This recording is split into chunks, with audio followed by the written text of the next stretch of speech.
Haleluya. Unaweza kukaa sasa kwenye kiti chako.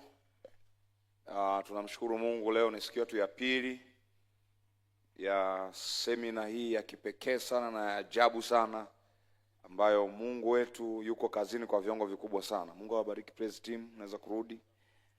Asanteni sana. Tunaendelea kumuona Mungu katika kila kipindi akimtumia mtumishi wake na akituhudumia kila mmoja wetu. Bwana Yesu asifiwe sana. Na mtumishi huyu wa Mungu ana mambo mengi ambayo Mungu ameweka kwenye moyo wake, na mimi natamani nisiongee vitu vingi hapa, bali natamani nimpe sasa fursa ya yeye kuja kuendelea pamoja na kwa ajili ya hii huduma ambayo ameianza siku ya jana. Bwana Yesu asifiwe sana.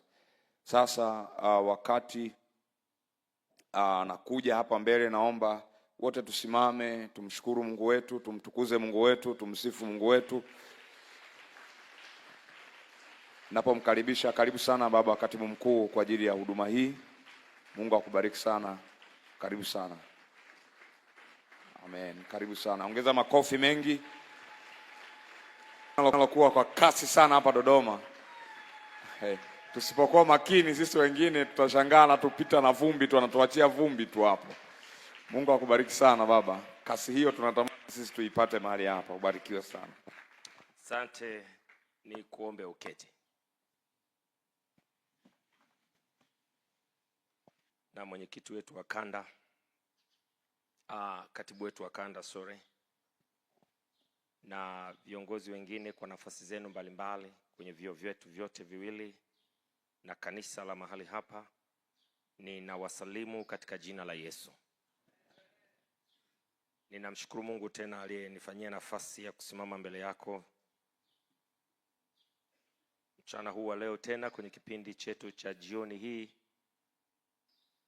Inakuwa ni jioni ya pili katika wiki letu la mkazo wa kiroho. Wiki hili kuna semina za mkazo wa kiroho katika vyuo vyetu vyote vya kanda zetu zote 7. Mimi ndio nilipata neema ya kuwepo mahali hapa, na kwa kweli ninamshukuru Mungu kwa nafasi hii tena ya kusema na wewe kwa neno la Bwana na kwa roho wake. Na ninaamini kwamba kwa maombi yaliyokwisha kuombwa, basi niende moja kwa moja katika fundisho ambalo tumekuwa tukiendelea nalo. Asubuhi ninakuwa na kipindi na wachungaji peke yao na walimu, na ninafundisha somo la kupokea na kutunza moto wa Roho Mtakatifu. Na Mungu amekuwa mwema sana katika kipindi kile. Kwenye kipindi cha asubuhi tunazungumza kiutu uzima kidogo, sababu tunazungumza na wachungaji. Jioni ninazungumza kikanisa zaidi, na somo langu nimelipa mada inayosema kanisa la Matendo 1:8. Utakumbuka nilikupa mtiririko wa somo ya kwamba utakuwa na maeneo 5 makubwa, na tutakuwa tunatafakari kanisa la Yerusalemu, kanisa la Antiokia, kanisa la Efeso, kanisa la Filipi na kanisa la Athens. Kanisa la Yerusalemu na kanisa la Antiokia. Na katika mtiririko huu nilikuwa nimeugawa katika mafungu 5. Kila kanisa nililipa mada maalum. Kipengele cha kwanza kinasema kanisa katika mazingira ya dini mno na upinzani wa kisiasa. Hapo tunazungumza juu ya kanisa la Yerusalemu.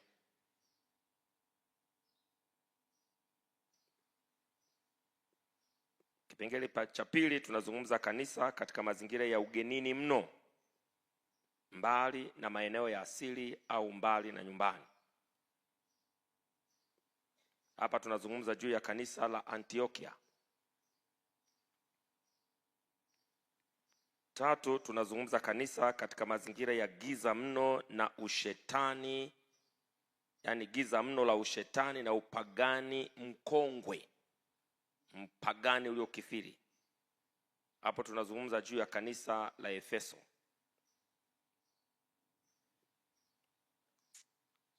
4 tunazungumza kanisa katika mazingira ya majaribu makubwa na mapito yanaumiza sana. Hapa tunatafakari kanisa la Filipi. Na 5 kanisa katika mazingira ya kisasa mno na ya maendeleo makubwa. Tutakuwa tunazungumza kanisa la Athens au kanisa lenye mfano wa kanisa la sasa. Utakumbuka nilizungumza ya kwamba katika kila kanisa kuna mambo kama 2 au 3 yatakuwa ni sehemu ya mapitio. Tutaangalia kanisa hilo namna lilivyozaliwa. Tutaangalia kanisa hilo namna lilivyosimama. Na tutaangalia kanisa hilo namna linavyoakisi kwa kiwango gani kanisa la Matendo 1:8.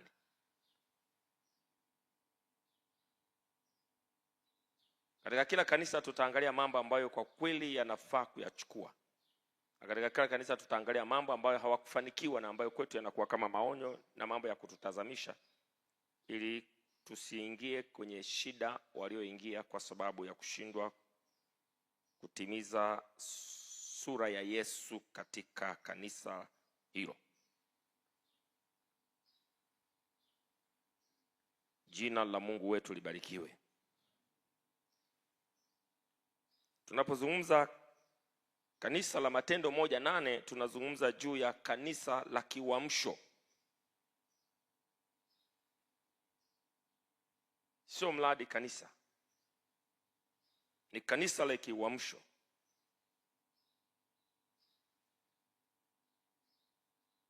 Na naomba nisirejee yale mambo baadhi niliyozungumza jana. Tuende moja kwa moja kwenye kanisa la kwanza ambalo natamani tulitafakari pamoja, ambalo mimi nimeliita kanisa katika mazingira ya dini mno na upinzani wa kisiasa, au ningeweza kusema upinzani wa kidola.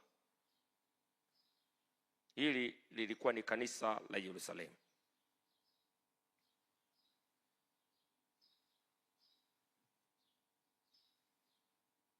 Kabla hatujaingia kwenye kina cha simulizi na tafakari ya mada ya leo, tusome pamoja sura ya 6 ya kitabu cha Isaya mstari wa 8.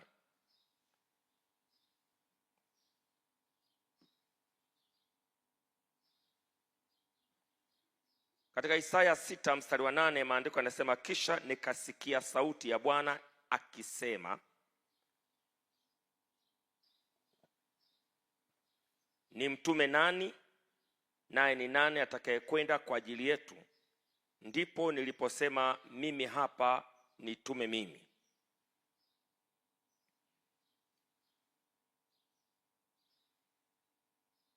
Tunafahamu ya kwamba hili ni moja kati ya yale maandiko ambayo yana double fulfillment,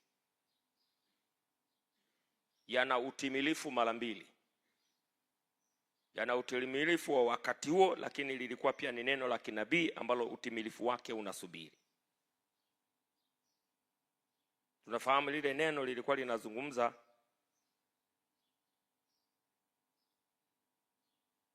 na Isaya kama yeye, lakini pia lilikuwa linazungumza habari ya mtu mwingine atakayekuja baadaye sana ambaye atatimiza unabii huo. Na tunaona katika Yohana sura 20 mstari wa 21. Maandiko yanasema, basi Yesu akawaambia tena, amani iwe kwenu. Hii ni Yohana 20:21. Amani iwe kwenu. Kama Baba alivyonituma mimi nami nawapeleka ninyi. Na tunaelewa ya kwamba unabii huu wa Isaya ulitimia kwa Yesu Kristo kama mjumbe wa Mungu. Na hapa anasema katika Yohana 20:21 akasema, kama Baba alivyonituma mimi nami nawapeleka ninyi. Sasa hatuwezi kuelewa Mungu anatutuma kwa namna gani ikiwa hatujaelewa yeye alitumwaje? Maana anasema kama nilivyotumwa ni kwa jinsi ile ile na mimi nimewatuma ninyi. Dunia ni lazima tuelewe utume wa Yesu Kristo ulikuwa ni utume wa namna gani. Anasema kama alivyonituma mimi Baba ndivyo ninavyowatuma, kama alivyonipeleka mimi ndivyo ninavyowapeleka. Sasa kuna mambo mengi ambayo tunaweza tukatafakari namna Yesu Kristo alivyotumwa, lakini mimi niseme moja, na hili ni la muhimu sana, na hilo moja ni kwamba aliacha enzi.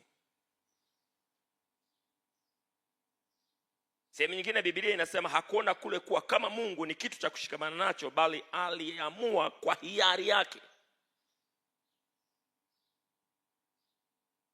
kuiachilia hiyo fursa ili kushuka katika hali ya chini kabisa, mahali pa masumbufu, mahali pa mahangaiko, mahali pa mateso, mahali pa kudharauliwa. Akashuka mpaka kiwango cha mtumwa, utii mtimilifu, hata mauti ya msalaba. Aliacha enzi. Naomba kila mmoja wetu aseme neno hili, aliacha enzi.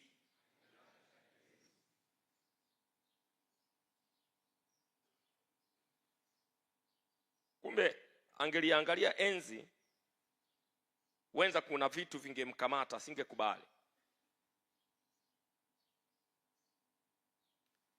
Tunapozungumza kanisa katika mazingira ya dini, utaona namna ambavyo kanisa la Yerusalemu lilivyokamatwa.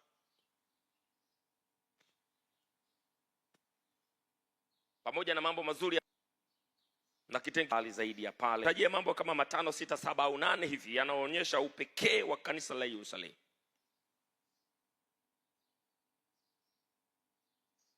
Moja ya upekee wa kanisa la Yerusalemu lilikuwa ni kanisa ambalo watu wake walikuwa na lugha moja na jamii. Lilikuwa ni kanisa lenye watu waliokuwa na lugha moja, jamii moja, jiografia moja na asili moja.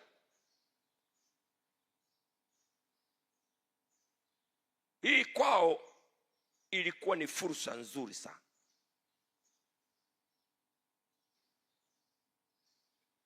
Fursa hii iligeuka ikawa jaribu kwao.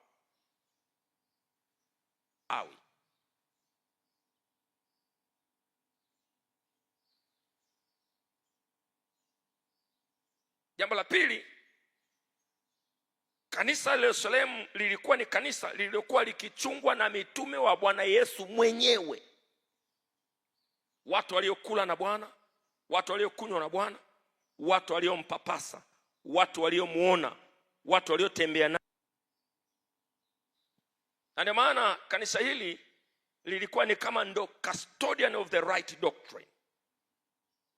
Hata watu huko kwenye mataifa walipokuwa wana changamoto za tafsiri sahihi ya jambo gani, walirudi Yerusalemu miguuni pa mitume ili wasikie mitume. Katika Matendo ya Mitume sura ya 13 hasa ya mambo waliposhindana katika kweli ya Mungu ni ipi, walienda kupata wapi, walisafiri wakarudi Yerusalemu wawaone wazee wa imani ili wapate tafsiri sahihi.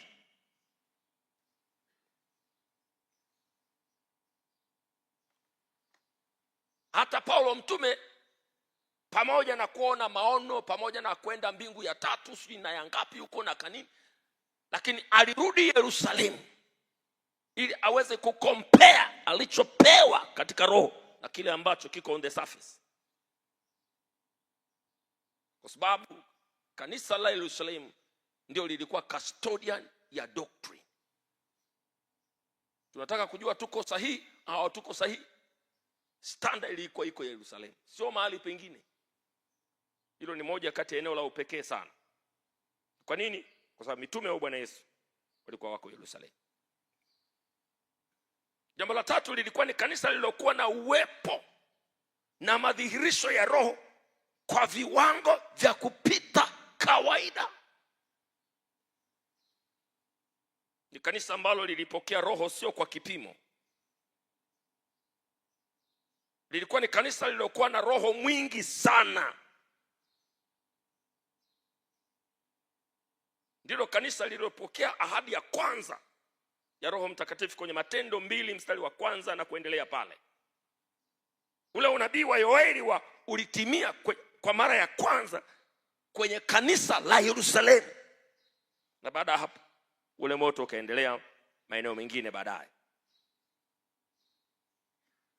Kwa kiwango cha ukuu wa Roho na matendo yake, Yerusalemu kilikuwa ni cha kushangaza. Lakini kitu cha kushangaza ni kwamba kumbe hata Roho anapokuwa mwingi sana, watu wanaweza kujaribiwa kudhani ya kwamba hiki ndicho kipimo cha mwisho cha utendaji wa Roho na hakuna cha ziada. Na hilo jaribu walikuwa nalo. Walidhani ya kwamba hii ndio mwisho wa uwezo wa Roho Mtakatifu kutenda, na akawabakia Yerusalemu, na hawana haja wala hawafikiri ya kwamba kuna kitu zaidi ya kile kinachoendelea Yerusalemu. Never limit the power of the Holy Spirit.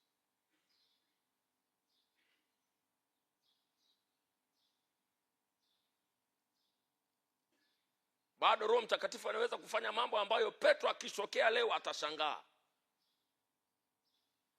Bado Roho Mtakatifu anaweza kufanya mambo ambayo Yohana akitokea leo atashangaa. Hawakuwa ndio mwisho wa kipimo cha uwezo wa Roho Mtakatifu. Anaweza kufanya zaidi ya vile ambavyo alifanya nao. Wakabaki Yerusalemu. Jambo la 4, lilikuwa kanisa lenye miujiza.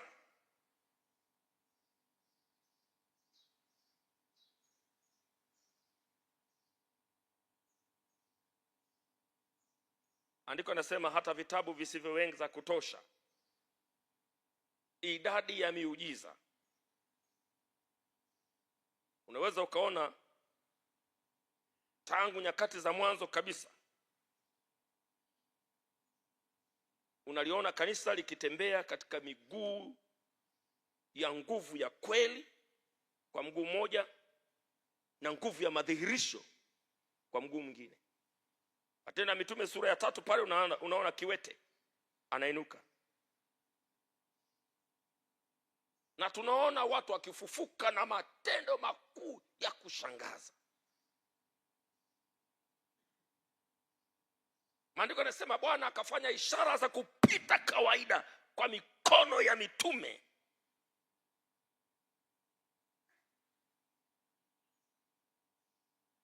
Hata watu waliokuwa wanadhaniwa ndio viongozi wakuu wa vikundi vya kigaidi vya wakati ule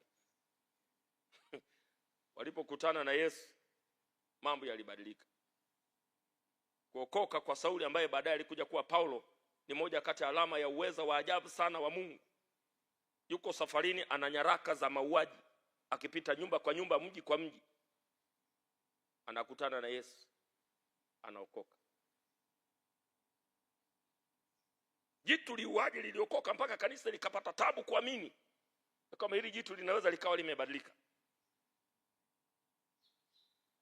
Kwa hiyo unaweza ukaliona hili kanisa lilikuwa moja ya upekeni, viwango vya juu vya utendaji wa Mungu katika kazi yake.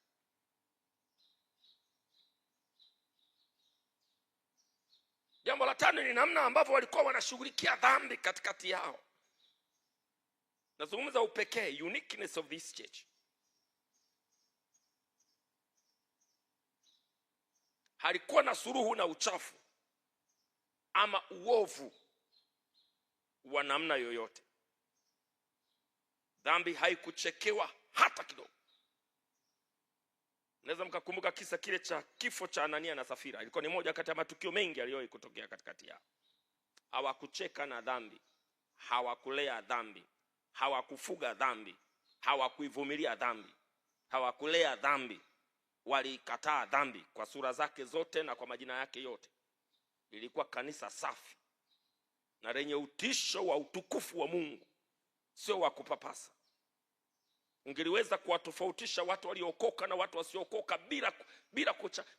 bila kuhangaika.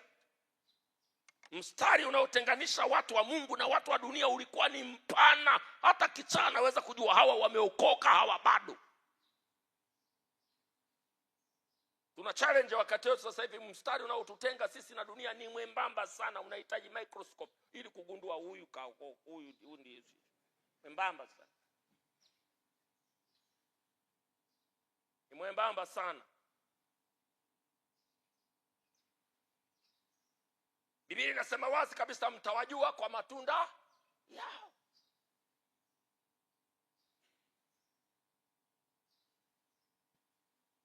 Chemichemi ya maji matamu haiwezi kutoa maji machungu.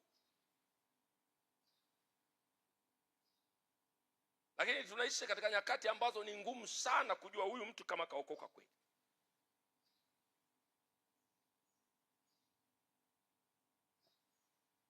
Kuna wakati sasa hivi mshirika anaweza akakuletea barua akasema wanataka recommendation ya mchungaji. Kwanza taasisi ambazo zinahitaji recommendation ya mchungaji sijui kama bado zipo. Maana wachungaji wenyewe hawaaminiki. Sasa unachukua recommendation ya nini? Na mchungaji unaweza ukaweka recommendation yako kwa mtu ukajikuta unaingia kwenye matatizo. Ni ngumu sana kupata mtu ambaye unaweza kusema huyu naweza kumwamini. I can commit myself, this is the right lady. Utajikuta kwenye matatizo ambayo hujawahi kuyajua. Kwa sababu mstari unaotenganisha Ukristo wa kweli na Ukristo fake umekuwa mwembamba sana. Utumishi wa kweli na utumishi fake umekuwa mwembamba sana. Sura ya Kristo na sura ya shetani. Yaani ni kitu cha ajabu sana.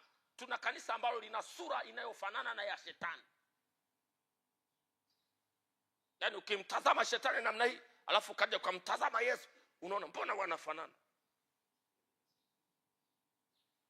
Kwa sababu kanisa linatakiwa liwe na sura ya Yesu. Biblia inasema ametoa wengine walimu, ametoa wachungaji, ametoa wainjilisti, ametoa na kadhalika ili kuwafanya hawa watu wawe kama nani? Hata kipimo cha utimilifu wa Kristo. Ni kituko cha ajabu sana. Mtu ameokoka, kadiri siku zinavyoenda ndipo anavyozidi kufanana na shetani.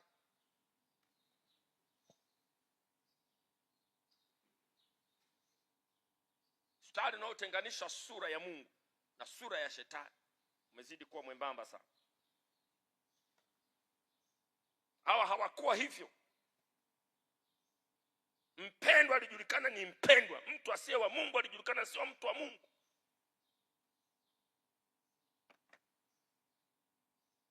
Sura ikisha kuwa nyembamba sana, tutashindana kwa vitu vya ajabu sana. Kanisa litaishi kwa matamko,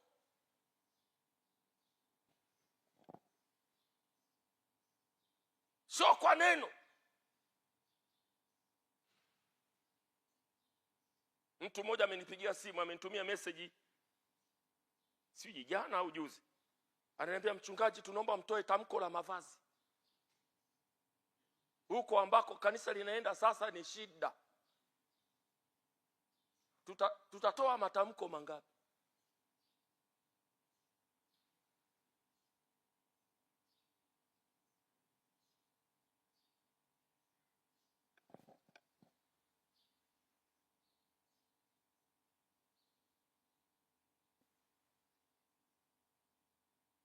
Jambo la 6, watu waliokoka kila siku.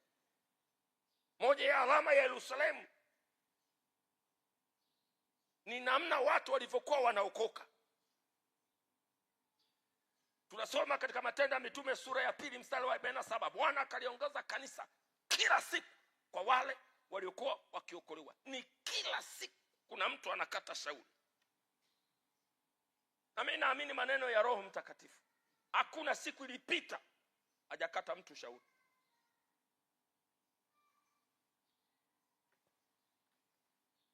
Manake impact ya kanisa kwenye jamii ilikuwa kubwa sana. Impact ya kanisa kwenye jamii ilikuwa kubwa sana. Na sio wokovu matope matope, sio wokovu peremende peremende, ni wokovu original.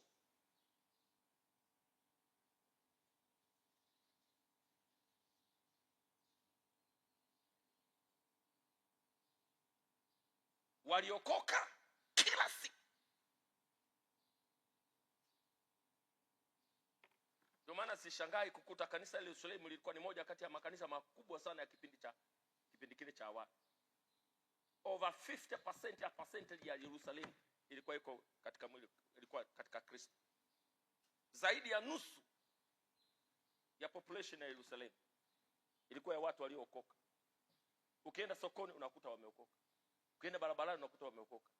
Ukienda kama walikuwa na mabenki unakuta wameokoka. Kila mahali, ukienda mashambani unakuta wameokoka. Kila kijiji, kila mahali. Hakuna, yani huwezi ukasema Bwana Yesu asifiwe ukashangaa kuko kimya. Kutakuwepo na mtu tu aliokoka katikati yao.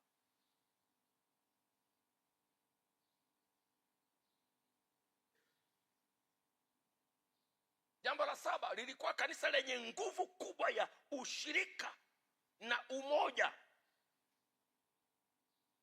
Lilikuwa ni kanisa la kikoinonia.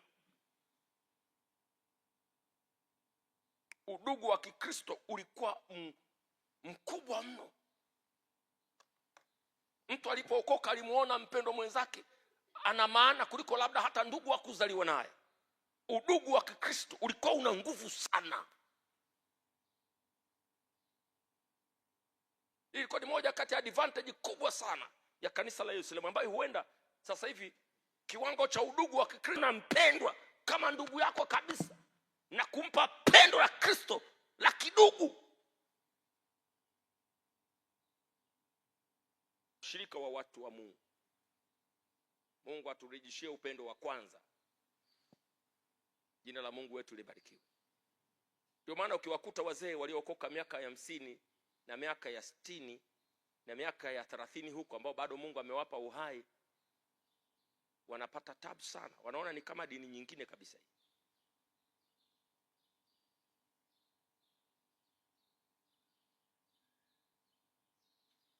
Udugu wa Kikristo. Jambo la 8, lilikuwa kanisa lilokuwa likikutana kila siku, nyumba kwa nyumba. Kila siku, nyumba kwa nyumba.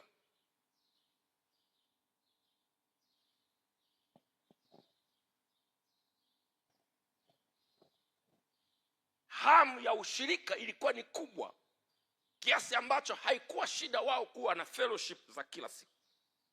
Haikuwa shida. Mtu alijisikia deni kuwepo katika uwepo wa Mungu. Mahali pa uwepo wa Mungu lilikuwa ni kama deni. Unasikia kiu kama kiu ya maji. Nakosaje ibada? Nachelewaje ibada? Na kwa nini sio kwenye ibada? Ni kitu gani hicho kina uzito wa kiwango gani kinachonifanya mimi mpaka niahirishe kwenda ibadani, au nichelewe ibadani, au nitoroke kwenye ibada? Hicho kitu kina uzito gani hicho mpaka kiniondoe kwenye ibada? Uzito wa ushirika na uzito wa ibada kilikuwa ni kitu chenye thamani. Sio kwa sababu wamefundishwa sana, ni kwa sababu hicho kitu kinaishi ndani, ni kitu kilicho hai.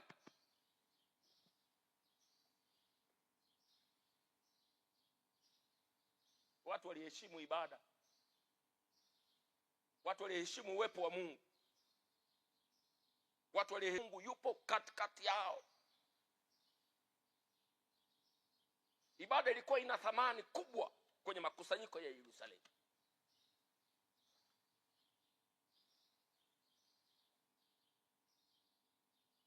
Lakini hili kanisa halikuachwa bila changamoto. Naomba nikutajie baadhi ya changamoto za kanisa la Yerusalemu. Lilikutana na upinzani mkali wa kidini.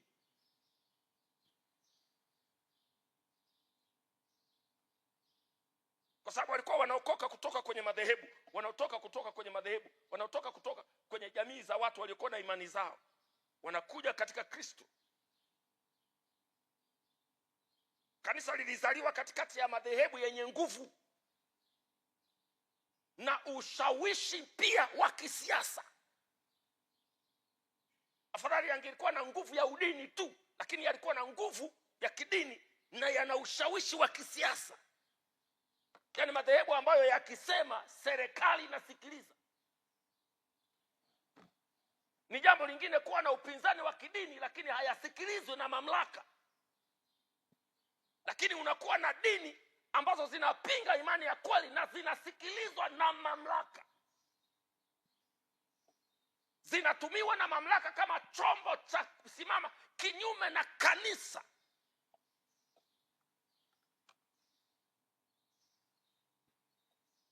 Ndio maana unawaona walikuwa wanaweza kwenda kwa mkuu wa dola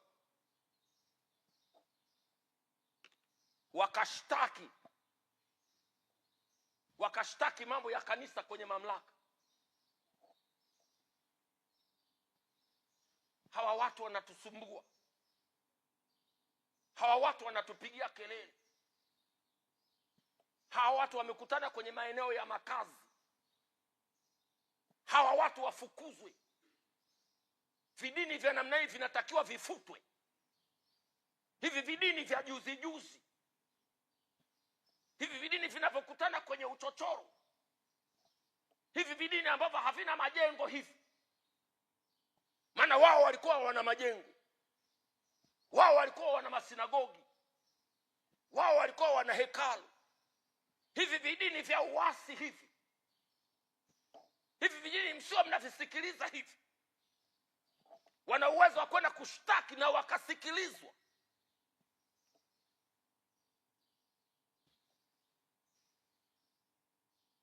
Hawakuwa na kinga ya kisheria. Kulikuwa na madhehebu ya Ufarisayo,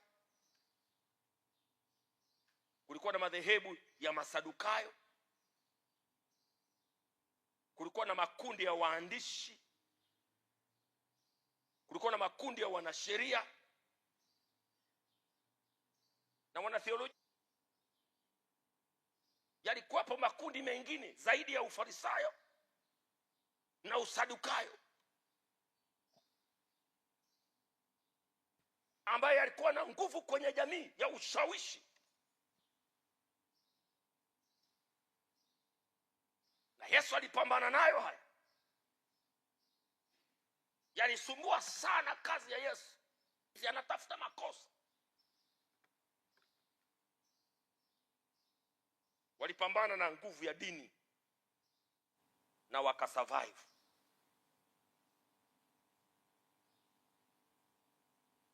Acha nguvu ya dini. Lakini jambo la pili, kulikuwa na changamoto ya upinzani wa nguvu ya kisiasa. Kuwepo kwa watawala ambao hawalipendi kanisa sio jambo jipya.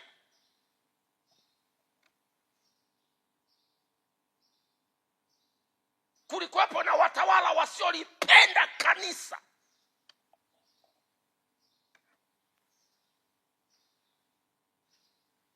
Wana vikao vya siri dhidi ya kanisa.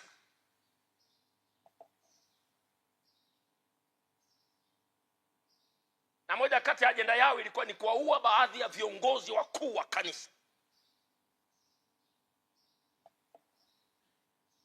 Na mnaelewa walimuua nani? Yakobo. Sivyo?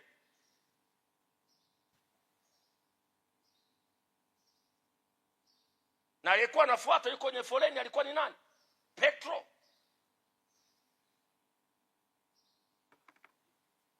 Na unaelewa, unajua Yesu alikuwa na makundi kama 3 au 4 hivi. Kulikuwa na inner circle, kulikuwa na ile inner circle ile, alafu kulikuwa na circle inayofuata. Alafu yani kuna watu walikuwa ni wa karibu zaidi. Walikuwa 3. Kulikuwa na Yohana, kulikuwa na Petro, kulikuwa na Yakobo. Alafu kulikuwa na kundi la wale mitume wengine. Alafu kulikuwa na kundi lingine la wanafunzi. Kuna nyakati alikuwa akitaka kufanya mambo, anasema Yohana, ingia ndani. Petro, ingia ndani. Yakobo, ingia ndani. Tadai akitaka kuingia, Tadai usubiri. Wewe subiri kule. Kwa sababu alikuwa amewekeza kwa viwango tofauti. Kulikuwa kuna maombi hawezi kuomba na wote. Na kulikuwa na wakati anaweza kaomba na wote. Lakini kulikuwa na level alikuwa akienda anasema hivi, Yohana twende. Mathayo twende. Sio Mathayo. Yohana, Petro, Yakobo twende. Na mimi Mathayo, wewe subiri baadaye. Kichwa chako kimejaa ushuru wewe bado nina kazi kubwa ya kurekebisha hivyo formula za ushuru kichwani.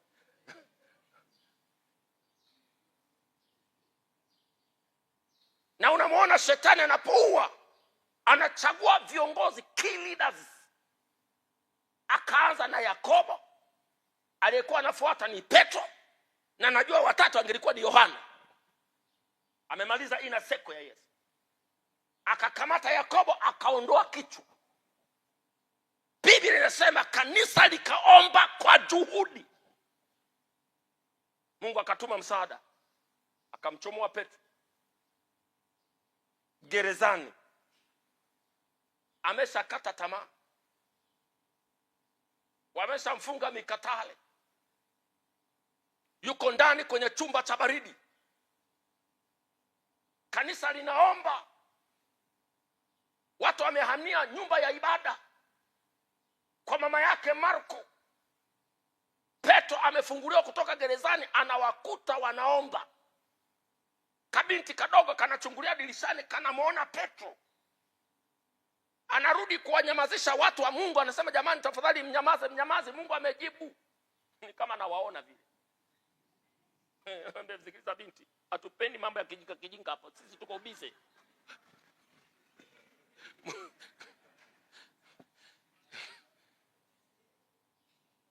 Kanisa likaomba kwa juhudi.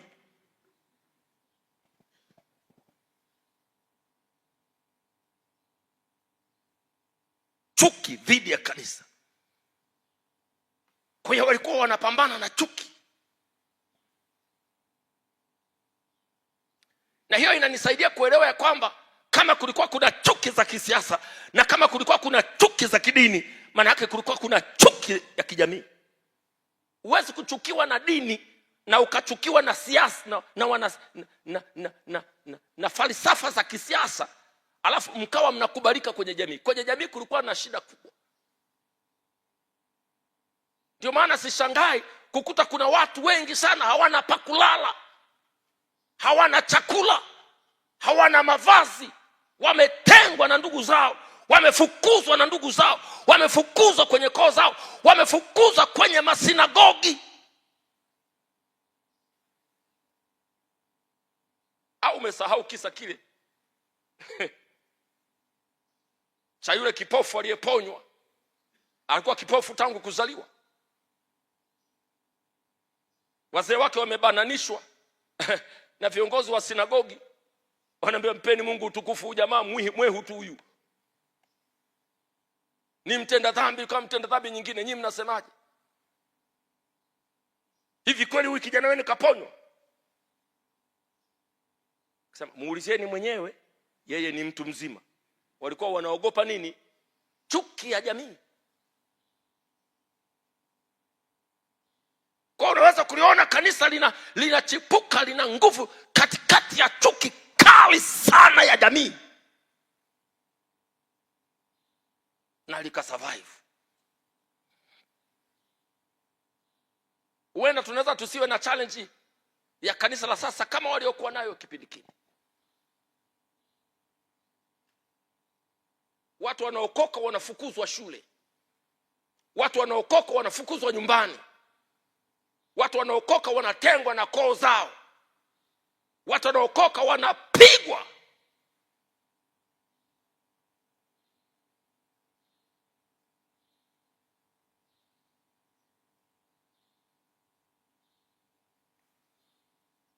Sitasahau ushuhuda wa binti mmoja ambaye tulikuwa tunaabudu naye miaka ile zamani wakati naabudu Dar es Salaam. ameitwa kwenye ukoo wake kule, wamemweka kati, pande zote mbili za ukoo wake ziko, upande wa mama na upande wa baba. Ajenda ni moja tu, huyu mtoto kaiacha imani, akala kipigo sio cha kitoto. Kila mtu anataka na yeye akupige kwa sababu ana hasira. Sasa na mimi sijampiga bado, naombeni nafasi na mimi. Mbona mnampiga peke yenu? Kila mtu anakugombea akupige. Mtoto wa kike akapigwa sawa sawa, akanyang'anywa kila kitu, na alikuwa anasoma sekondari. Hana mtu wa kumpa hata nauli ya kwenda shule. Akakimbia kutoka pale, wamemfukuza kwenye ukoo. Maana huwezi kwenda kwenye ukoo wa mama wala huwezi kwenda kwenye ukoo wa baba, maana walikuwepo wote. Wanakuchukia kwa sababu ya Mungu wako. Akaenda mpaka mbali kabisa, kafika polini. Ana nguo moja, hana nguo ya kubadili. Kakachuchumaa kale kabinti kadogo, kako peke yake duniani, kako mbali na maeneo ya msaada. Akaanza kumuita Yesu, naomba unisaidie. Anasema binti yule, anasema nilikuwa namwamini Yesu, nilikuwa nampenda Yesu, na nilikataa kumwacha Yesu. Walinipiga mpaka wakachoka, niko kichakani, mwili umevimba, navuja damu. Nikamwambia Yesu, naomba unisaidie. Anamalizia form 6. Mungu wetu sio mzimu. Mungu wetu ni Mungu aliye hai. Tujapopita katika mateso na kukataliwa na wanadamu, yuko Mungu atakayesimama nasi.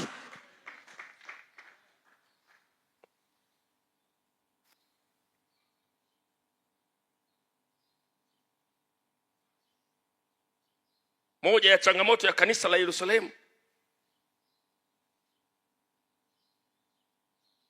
walikuwa ni watu ambao ibada za nyumba kwa nyumba walikuwa wanakutania wote Yerusalemu, kwenye nyumba ya Mungu ile ilikuwa inaitwa hekalu la Sulemani, lile hekalu kuu la Yerusalemu, ambalo nalo lilikuwa lina kanuni zake, ya kwamba hapo ndipo Wayahudi wote wanakusanyikia, ikiwa ni pamoja na nyakati za hija na nyakati za sikukuu maalum.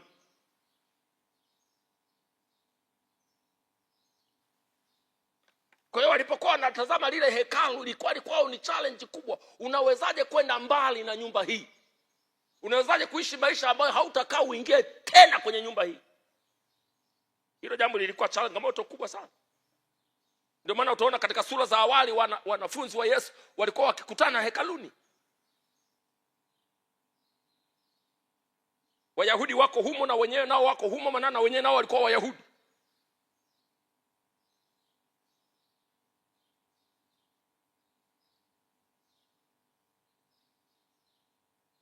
Changamoto nyingine ilikuwa ni kwamba wale watu walikuwa wameokoka kweli kweli, lakini bado wakifuata taratibu na mila za Kiyahudi. Walikuwa ni Wakristo. Ndio maana ni changamoto kubwa sana kuokoka bila kuacha mila, kuokoka bila kuacha dini. Hii ni changamoto kubwa.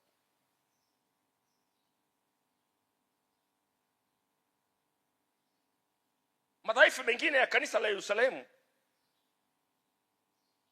ramani ya Matendo 1:8 walichelewa sana kuelewa. Yaani Mungu alifanya kazi ya ziada kufunua Matendo 1:8. Unaweza ukaona maono yale ambayo Petro anaona alipokuwa kule kwenye mji wa Yafa. Analetewa alikitambaa, lina vitu hivi, vyakula vile ambavyo Wayahudi kwa asili huwa hawatakiwi kula. Misri, mimi Myahudi hivi, sisi hatulagi vitu najisi. Mungu anamwambia usivite vitu najisi vile ambavyo mimi nimevitakasa. wakapambana na Petro kwenye yale maono mpaka akaelewa. Alipoelewa akaambia, kuna watu wako mlangoni wamekuja, wasikilize. Akatoka akakutana na watu wawili wametumwa na Kornelio. Anashangaa tu anavyo-connect maono, ana-connect na wale watu, ana-connect na kuna mtu anaitwa Kornelio. Akaondoka mpaka mji wa Kornelio. Anafika kule anakutana na mtu ambaye ni mcha Mungu lakini hajaokoka. Anamwambia, nimetokewa na malaika mimi.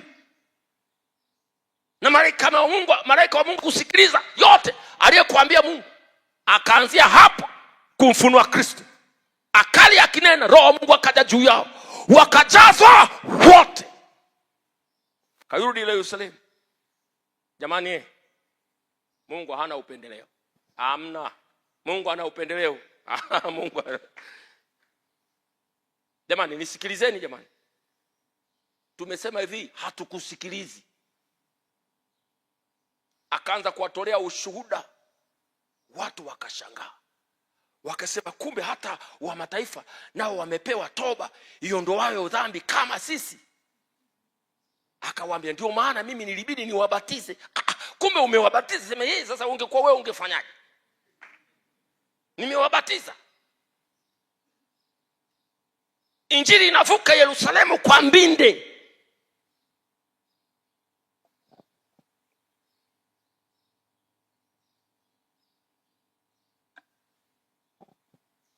Walichelewa sana. Moja ya madhaifu yao mengine, yani ilibidi Mungu atumie fimbo kuwapeleka kwa mataifa mengine. Na moja kati ya fimbo alizozitumia ni adha. Ukisoma kitabu cha Matendo ya Mitume 8 mstari wa kwanza, Biblia inasema adha kuu ikatokea Yerusalemu.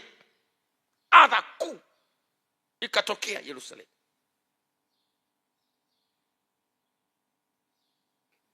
Unaona sasa kipigo. Wametoa mwanya kwa mateso yasiyo na sababu. Ukisoma mstari wa 4, Biblia inasema wakaondoka. Kwa lugha nyingine walitoroka, waliukimbia mji. Yerusalemu hapa kaliki. Wamepigwa sawa sawa. Hii inanikumbusha mama tai anapofundisha makinda yake kuruka. Nilisoma kidogo juu ya tai. Unajua tai ni ndege mmoja mzuri sana kufundisha mifano ya uamsho unavyotokea. Wakati mwingine sio kitu rahisi. Tai anajenga kwenye vilele vya miti na kwenye vilele vya milima na juu sana. Na anavyopanga kiota chake huwa anaweka miti mikubwa, anaweka miti yenye miba, anaweka inakuja vijiti vyembamba, baadaye anaweka vitu laini, baadaye anakuja anaweka manyoya. Na makinda yakishakaa kwenye kiota yanafikiri huo ndio ulimwengu wao. Yamepata Yerusalemu na maisha yanaendelea.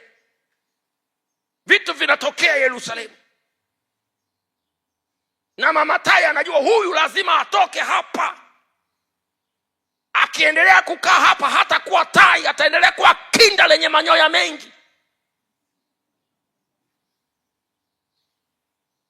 Na tukikaa hivi tunaongea, mtoto umekuwa toka linagoma, limejua kuongea sasa. Chitaki. Sawa.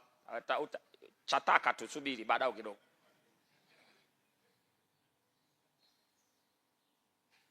Kwa hiyo Yerusalemu kanisa lile likawa kama kinda la tai linaloendelea kukua manyoya na bado linataka kula hapo. Sababu kuna vitu vinaendelea, kuna vitu vinatokea, nguvu za Mungu zinatembea, watu wanaokoka, watu wanaongezeka, yani limestarehe. Sema hapa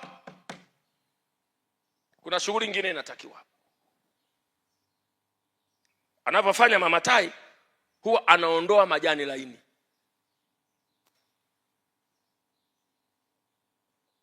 Anavuruga kiota. Ndivyo mama tai anavyofanya. Anavuruga nini? anavuruga kiota. Kinda linashangaa, mama mbona leo sio fair? Mama uliokuwa unaniletea nyama leo mbona sio fair? Godoro gani hili? Mama tai anaanzisha vita kinyume na mtoto wake, lakini ni kwa nia nzuri. Na katoto kamegoma, kanasema sisi hatutoki. Na baadaye kanajikuta na unaona mama tai kabisa anageuza kijiti ili kimwelekee kimchome, na mtoto anaona kabisa, anasema mama sasa amekuwa jambazi.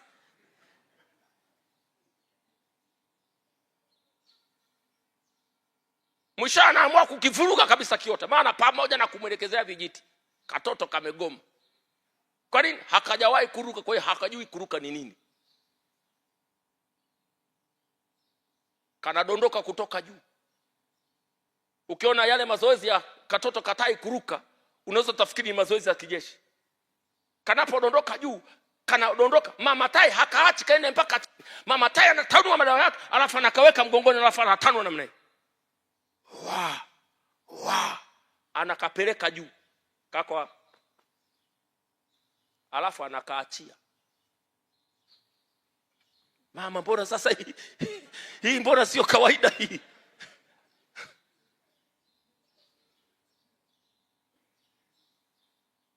Kanapapalika mpaka kanachoka, anakuja tena mgongoni. Hii shule mpaka uielewe. Juu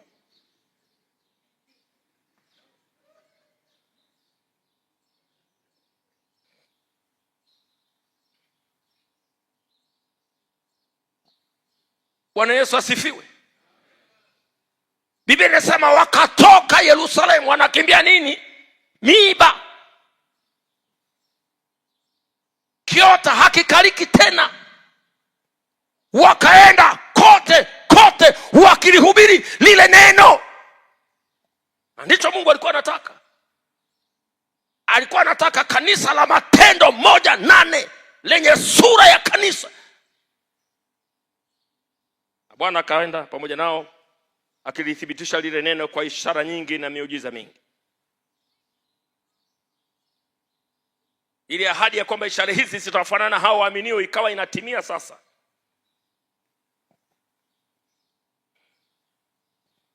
Jina la Yesu libarikiwe. Lilichelewa sana.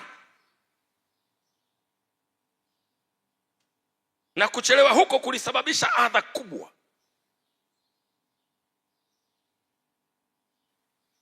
Jambo la tatu, kuchelewa huko kulilifanya kanisa likue bila uwiano. Linakuwa lakini bila uwiano. Nimeeleza baadhi ya madhaifu. Ya kwanza ni kuchelewa kuielewa ramani ya Matendo 1:8. Ya pili ni kuchelewa huko kulifungua mlango wa adha isiyokuwa ya kawaida, Matendo 8:1. Jambo la tatu ni kuchelewa huko kulifanya kanisa kukua bila uwiano. Yaani watu wakisha goma kutoka, watafananishwa na mtu anayependa mapapai. Yuko hapo na papai paka tumbo ndi, anakosa vitu vingine vya maana vinavyoweza kufanya awe na stamina. Mtu anatakiwa kula chakula kilichokuwa balanced. Ni kweli si kweli?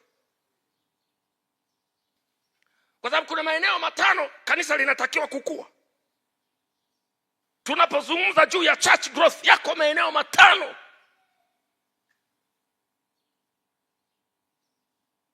Eneo la kwanza ni kukua kiroho. Kwenye swala la kukua kiroho ndio kuna mafundisho. Huko ndio kwenye maombi. Huko ndiko kuna mifungo. Huko ndiko kuna ibada. Huko ndiko kuna utoaji. Hayo ni mambo yanayohusu kukua kiroho. Lakini kanisa haitoshi likikua kiroho. Linajua maandiko kama kanisa la Yerusalemu. Linatakiwa pia likue kiidadi. spiritual growth, lakini pia numerical growth. Hili lilikuwa kiidadi. Maandiko yanasema liliongezeka kila siku kwa wale waliokuwa wakiokolewa. Lakini kukua kiidadi peke yake haitoshi. Kanisa linatakiwa likue kijiografia. Tunaita geographical growth. Kanisa lazima lionekane pia liko kwenye miji mingine, liko kwenye vijiji vingine, liko kwenye mikoa mingine, liko kwenye makabila mengine, liko kwenye mataifa mengine. Kanisa linazidi kwenda mbali. Kukua huko ni kukua kwa kijiografia. Lakini kanisa haitoshi kukua kiroho, kukua kiidadi na kukua kijiografia. Lazima pia kanisa likue kwa namna nyingine. Jina la Mungu wetu libarikiwe sana. Jina la Mungu wetu libarikiwe sana. Kanisa lazima likue kiufanisi. Lazima kuwe na structure. Kukua kiufanisi ni pamoja na mifumo inaomba ilifanye hilo kanisa liweze kusimama. Ndio maana unamuona Paulo alipokuwa anazungumza habari ya mafunuo aliyoyapata, anasema nilienda kwa wao ambao ni nguzo, pillars of the church. Tunazungumza mfumo, tunazungumza ufanisi, tunazungumza miundombinu inayofanya kanisa linakuwa stable. Hili jengo na uliona hili liko stable kwa sababu kuna nguzo zimekamata hili jengo. Ndio maana unapotaka kujenga kanisa imara lazima uangalie nguzo. Unapozungumza nguzo unazungumza leadership structure. Leadership structure ni imara kiwango gani? Kiwango cha uimara wa leadership structure kinaamua kiwango cha uimara na ukubwa wa jengo unaweza kuhimili uzito wa aina gani. Ukisha kuwa mchungaji imara lazima uwe na leaders imara. Ndio maana moja kati ya kazi ambayo aliifanya Daudi ni kutengeneza majemedari. Maana unaposoma Biblia unaona jinsi watu waliokuwa wamemfuata Daudi walikuwa watu wenye madeni, walikuwa watu waliokataliwa, walikuwa watu wenye vidonda vya tumbo, walikuwa watu wenye frustration, walikuwa watu wanaotumia vidonge, walikuwa watu wenye ndoa zilizovunjika, walikuwa watu yani ni mashaka matupu. Yani Daudi alikuwa ni mchungaji wa kanisa lenye mashaka hujapata wahi kuona, wenye magonjwa yasiyotibika, ya watu ambao madaktari wamenyosha mikono, nenda nyumbani ukafe. Lakini unaona anatengeneza majemedari. Daudi alitengeneza majemedari. Sitasahau kisa kila wakati ametamani maji. Anasema ningelipata maji ya kunywa, alikuwa anataja sijui mdi gani ule. Mashine 3 zikatokea hapa, anasema baba tunaondoka sasa hivi tunapoletea maji. Hakuamini. Zikaenda kwenye ngome ya adui, wakaenda wakachota maji katikati ya ngome ya adui. Maskari wanalinda hivi, makomando wanalinda. Wakamletea maji. Akasema hii ni dhabihu ya damu. Nikinywa maji haya na kunywa damu. Akayamimina chini. Akasema na iwe sadaka kwa Mungu. Acha nibaki na kiu. Wale walikuwa wana vidonge hawajamaliza wale. Wale walikuwa wanatembea vichwa chini wale. Wale walikuwa hawana kitu, wanaitwa pangu pakavu tia mchuzi. Lakini akatengeneza majemedari. Ndio maana kanisa letu la Tanzania Assemblies of God lina structure ya leadership. Tuna waangalizi, wana baraza lao, tuna mkutano mkuu, una baraza lao, tuna vyuo vya Biblia, wana wiki za mkazo wa kiroho na wana mafundisho huko na wana vyeti wanapewa. Tuna kanisa la mahali, lina wazee wa kanisa, lina halmashauri kuu za kanisa. Tuna structure.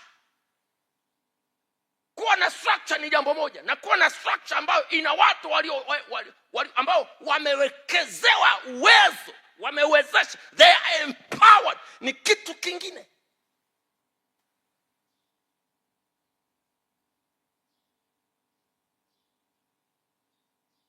Tuna changamoto kubwa kwa sababu tunachagua mashemasi na we never empower them. Unasema Mungu atawasaidia. Tunachagua wazee wa kanisa, we never empower them. Tunawaambia Mungu, hata mimi sikufundishwa, utafundishwa huko mbele kwa. Hawajui job description, hawajui vyovyote wewe. Tunachagua mwalimu wa Sunday school. Wewe soma kitabu tu umo wameshaandika umo. Wewe fundisha hayo walioandika. Lakini Yesu hakufanya hivi. Yesu alikuwa na miaka 3 anakaa na watu, anapika usiku, anapika mchana. 3 years amewacha. Ngoma imesimama mpaka leo. Paulo mtume hakuhitaji miaka 10 kukaa Efeso, alikaa miaka 2 tu. Akasema mmeiva, naondoka zangu. Asia yote ikamjua Mungu. How much do we empower kwa watu wale ambao wanataka kufanya kazi pamoja na sisi? Kanisa lazima likuwa kiufanisi. Tunapozungumza ufanisi, tunazungumza network ya kanisa. Paulo mtume anasema mimi sikwenda kuonana na watu wa kawaida, nilienda nikaonana na pillars of the church. Na anawataja kwa majina, pillars of the church. Usifikiri Petro alikuwa ni mtu wa kawaida. Petro alikuwa ni mashina nyingine.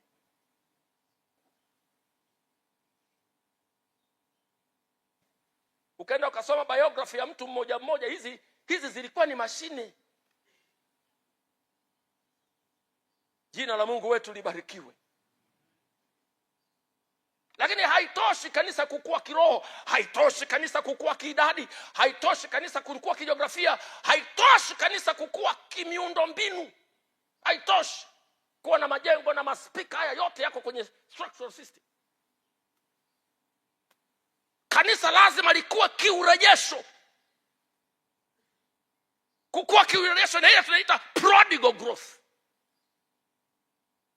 Prodigal growth ni kukua kiurejesho.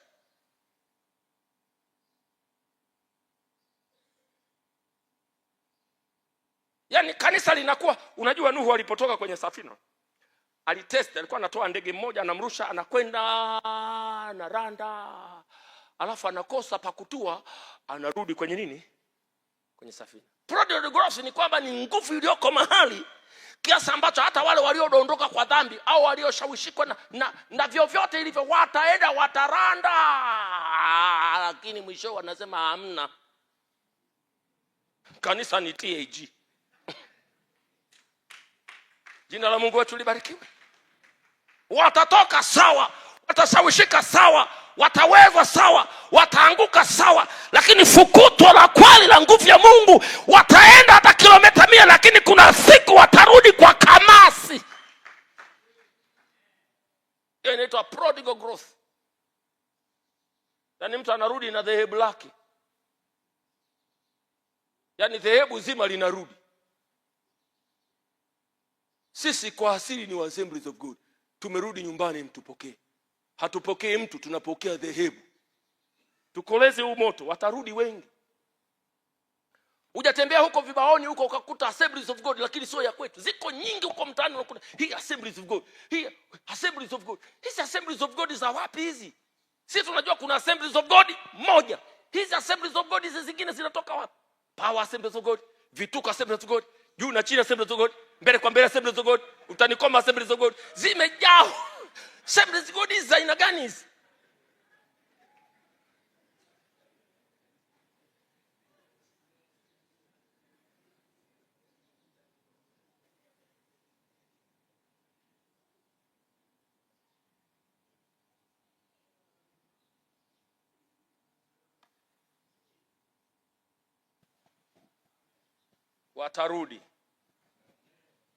Watarudi. Na kwa kuwa hii inarushwa live, unasikia wanasema haturudi. Mtarudi. Tena kwa kamasi.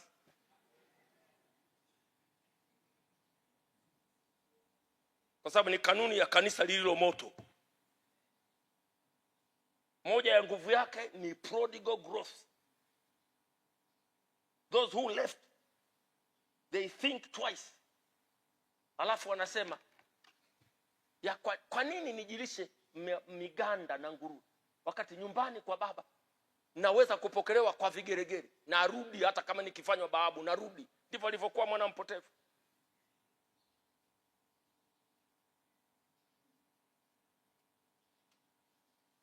Mchungaji mmoja amekuwa katibu mkuu wa kanisa wa dhehebu moja huko. Nikamwambia, sasa ndugu yangu, tumekaa hivi, ni katibu mkuu, secretary general, anasema narudi. Nikamwambia, sasa hapa ni makatibu wakuu wawili wanazungumza, katibu mkuu wa TAG na katibu mkuu wa Ufunuo. Kwani kuna nini? Asema, baba, naona giza, mimi narudi. Afadhali nije kuwa mchungaji wa kawaida kuliko kuwa katibu mkuu wa kanisa ambalo sijui linaenda wapi. Maana hatuna doctrine. Mnaweza mkaja tu kwenye conference kubwa kabisa, linatangaza tangazo ambalo unajua hata ungekuwa unazima akili, yani unajua huu ni uongo.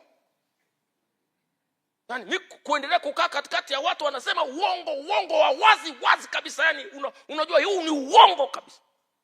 Siwezi bwana. Nimeamua kutoka, nimewapa cheo. Kaambia, andika barua. Anachunga kanisa letu mahali leo.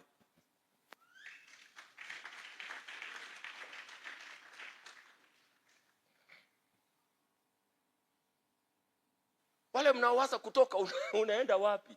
Kule ni bahari tu, hakuna kisiwa.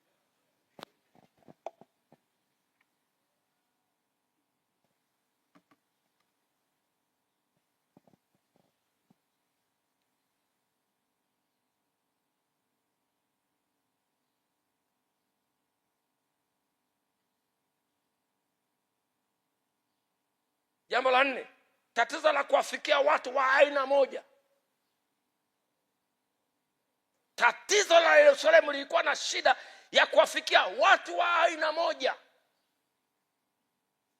Makundi mengine hayakupewa kipaumbele, hayakutambuliwa wala hakujulikana wala hayakuwa na haja ya kufikiriwa.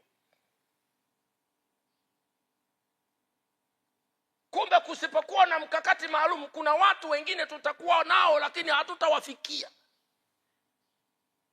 Ndio maana kanisa la TAG limeanzisha section ya makundi maalum. Lina mkakati wa kufikia watu ambao sio rahisi wakaonekana na wao wapo.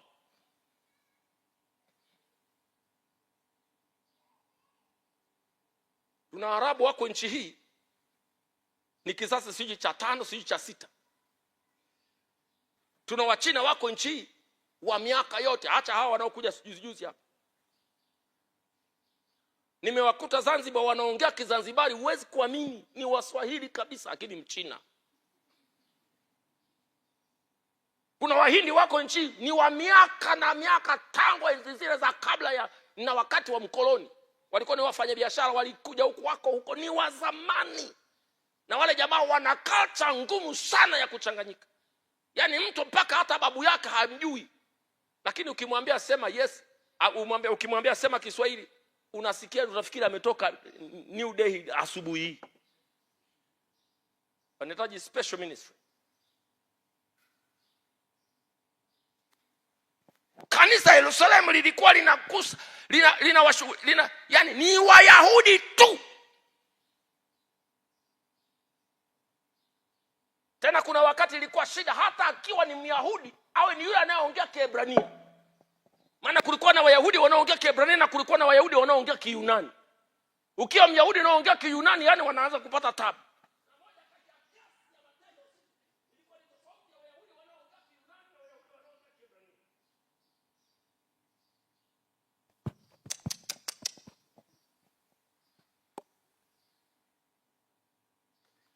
Jina la Mungu wetu libarikiwe.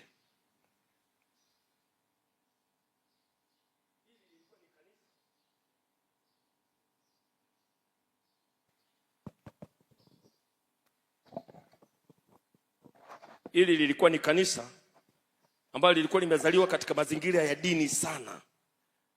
Upinzani wa kidini na upinzani wa kidola. Tunapozungumza uamsho, lazima ujue moja kati ya jambo tutakalopambana nalo ni upinzani wa kidini na upinzani wa kidola. kunapokuwa kuna ndoa kati ya dini na dola, ujue kanisa litakuwa na taabu sana. Lakini kanisa lilisurvive.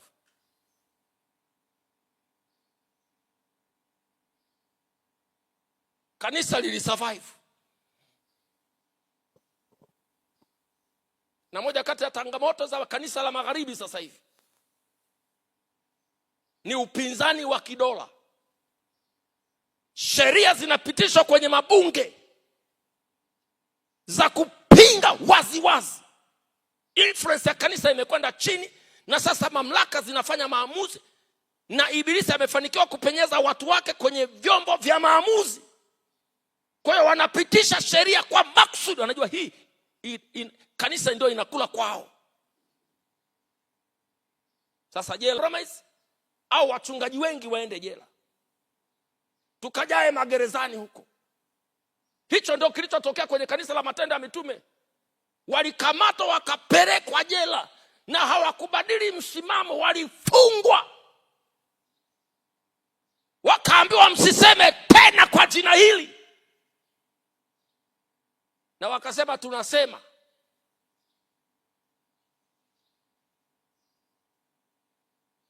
Injili ikafanikiwa kutoka Yerusalemu na kwenda kwa makabila mengine. Niko hapa kulichallenge kanisa na kuchallenge maisha yangu mwenyewe. Pamoja na uzuri wa Yerusalemu, pamoja na ustawi wa Yerusalemu, pamoja na mafanikio ya Yerusalemu, lakini mafanikio yale yalikuwa tatizo. Badala ya kuwa baraka, yalikuwa tatizo. Ninaomba tusibweteke na mafanikio ya sasa, kwa sababu tuna kazi kubwa zaidi ya kufanya. Ulimwengu unaotuzunguka haumjui Yesu. Mwaka mmoja tulikuwa pale Dar es Salaam. Mtu mmoja wa Mungu akasimama katikati ya kusanyiko la waaminio. Tumejaa kutoka karibu kila wilaya.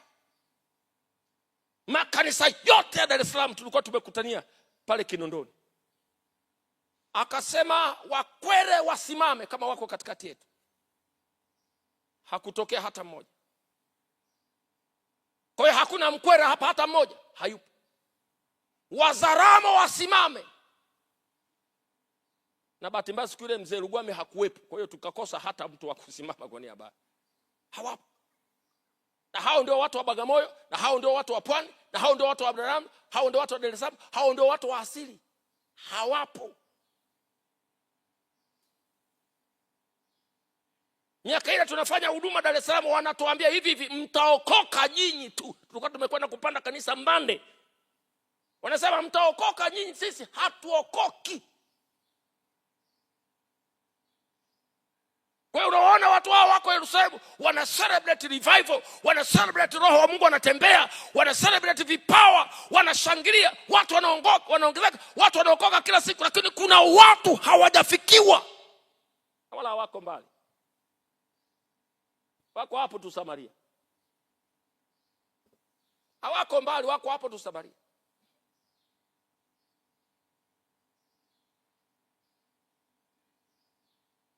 Mungu anataka kanisa lenye sura ya Matendo 1:8. Kanisa ambalo ni kweli litaanzia Yerusalemu, lakini halitabaki Yerusalemu. Makanisa yetu mengi ni makanisa ya sura ya Yerusalemu. Hayatoki. Yamebaki Yerusalemu. Miaka inakatika, miaka inaongezeka, wanajenga jengo, wamenunua viti, wamenunua maspika, wamekuwa na kwaya, wana kwaya namba 1, wana kwaya namba 2, wana praise namba 1, wana praise namba 5, yani linaendelea kunenepa tu, lakini hawatoki Yerusalemu. Wako tu hapo.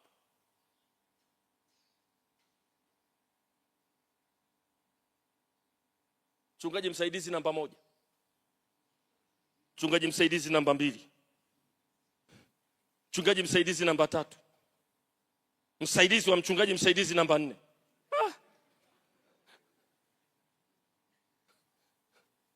Ili mradi tubaki wapi? tubaki Yerusalemu.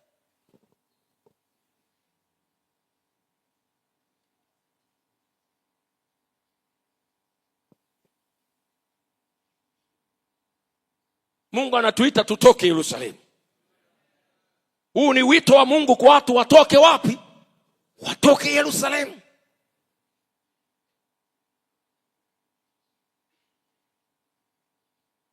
Na 1906 waamsha Wazuza, 1927 wako Igale. Ilichukua miaka mingapi?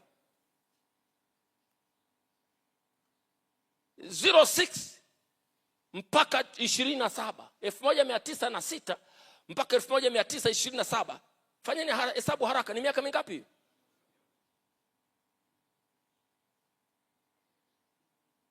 Hivi kutoka Azusa mpaka Igale ni kilomita ngapi? Sasa nipigie hesabu kutoka Igale mpaka Zanzibar 1990. Kutoka 27 mpaka 1990. Ni miaka mingapi?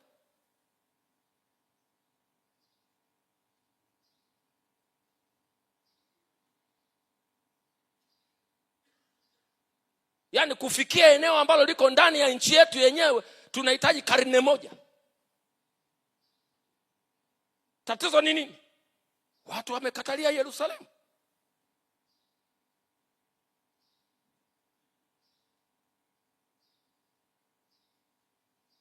Kwa sababu moja ya wajibu wa kanisa la Matendo 1:8 ni kutumia muda mfupi kadiri inavyowezekana Yerusalemu.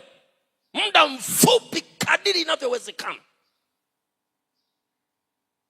Moja ya alama ya revival ni muda mfupi unaotumika kukaa Yerusalemu, kabla tujaenda kijiji kingine, kabla tujaenda mji mwingine, kabla tujaenda mkoa mwingine, kabla tujaenda kwenye kabila lingine, kabla tujaenda kwenye jiografia nyingine.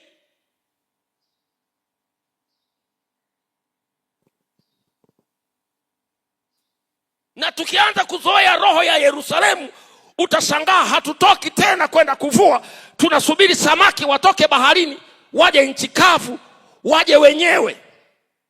Na sijawahi kuona samaki wanaotokaga baharini wanakuja nchi kavu, sijawahi kuona.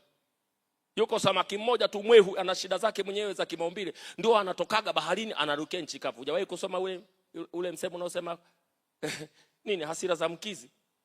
Yule anakasirikaga bahari ikichafuka, anaruka kutoka kwenye maji mpaka nchi kavu, hapa anashindwa kurudi. Ni nadra sana. Ni nadra sana kukuta kanisa linaweza kuwa na kiwango kikubwa cha impact kama linabaki tu ndani, lina celebrate ndani, halitoki, haliendi kuhubiri, linahubiri mkuta mmoja kwa mwaka. Washirika hawashuhudii. Kanisa limebaki Yerusalemu. Hili sio kanisa lenye sura ya Yesu. Yerusalemu ni vizuri tukawepo kwa muda, lakini tuwe na watu wanaoweza kuliwakilisha kanisa la Yerusalemu kwenda kwenye miji mingine. Nina ujasiri wa kusema Jerusalem failed God.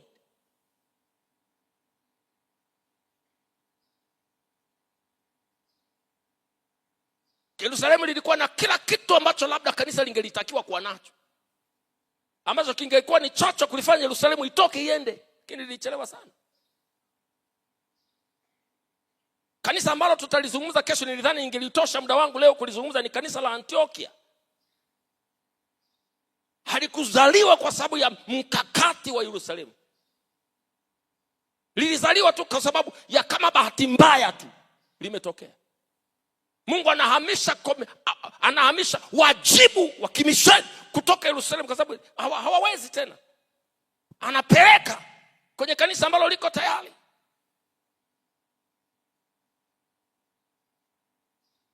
Hili kanisa letu la New Life City Center ni kanisa zuri sana. Hii neema iliyoko mahali hapa tusipoitumia, Mungu ataihamisha, ataipeleka kwenye kanisa kingine kana kuanza hapo mbele. Naomba isiwe hivyo. Nasema naomba isiwe hivyo. Nasema naomba isiwe hivyo.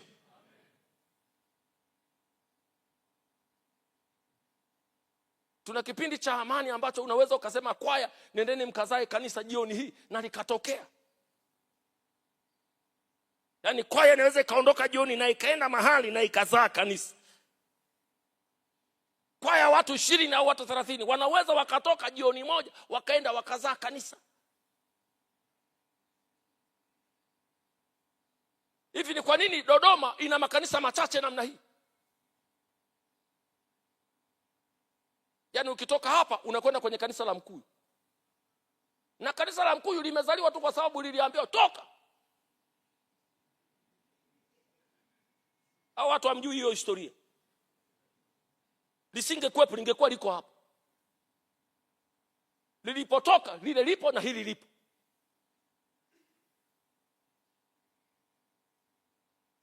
Unapita huko hakuna makanisa hapo mjini, hamna makanisa. Utapita hiyo barabara mpaka utafika mjini ndio unamkuta mzee wale yuko kule.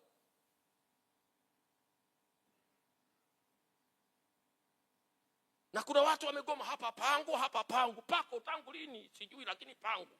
Pako vipi?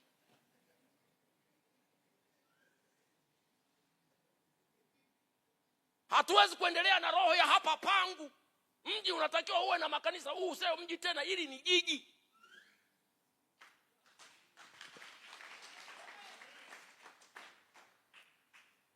Yule mzee aliyekuwa anachunga Jerusalem Temple Mbeya alifanya kitu kimoja cha ajabu sana.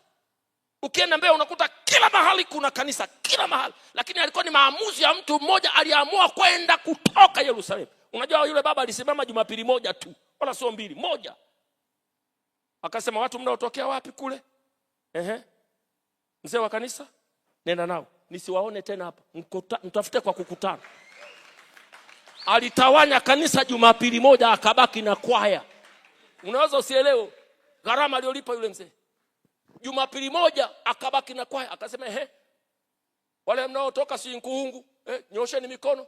Kuna mzee wa kanisa anayetokea kule, nisikuone tena. We kama uwezi uchungaji, usimamie hilo kanisa mpaka mtakapopata mchungaji. Mtafute kwa kukutana huko, msije hapa. Akatawanya kanisa lote, akabaki na kwaya. Na bado leo ukienda Mbeya, kanisa la Jerusalem ndio kanisa kubwa kuliko makanisa yote, pamoja na libaki na kwaya. Unafikiri siri yake ni nini? Linaitwa kanisa la Jerusalem Temple. Walielewa ya kwamba kwa Jerusalem Temple tusifanane na kanisa la Jerusalem ya Matendo ya Mitume. Waliogoma kuondoka. Biblia inasema yuko azuiaye lakini kwa hasara, yuko atawanyaye lakini kwa faida.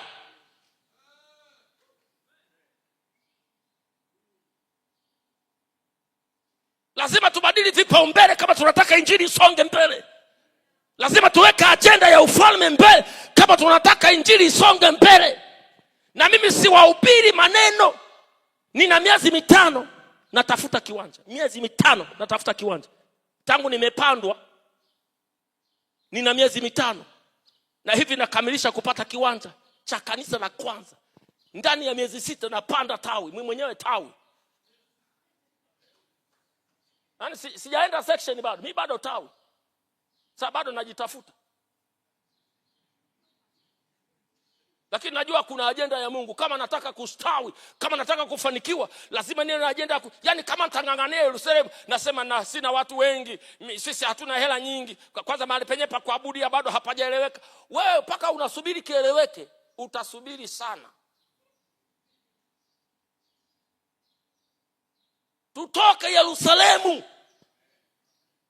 tukapande makanisa mapya.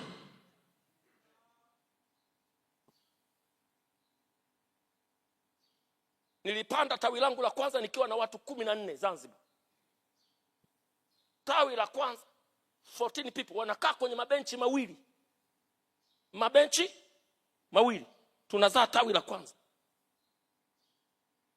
Na usifikiri ilikuwa rahisi, ilikuwa ngumu.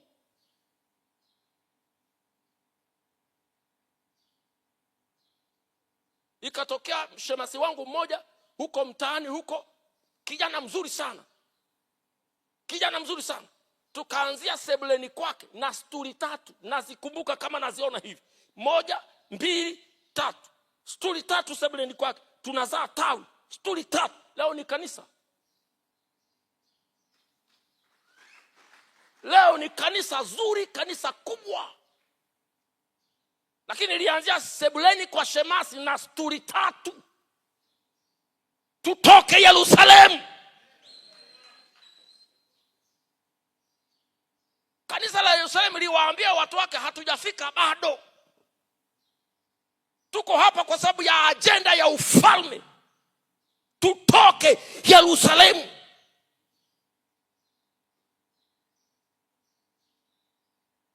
Kwani kijijini pale kiwanja cha kanisa shilingi?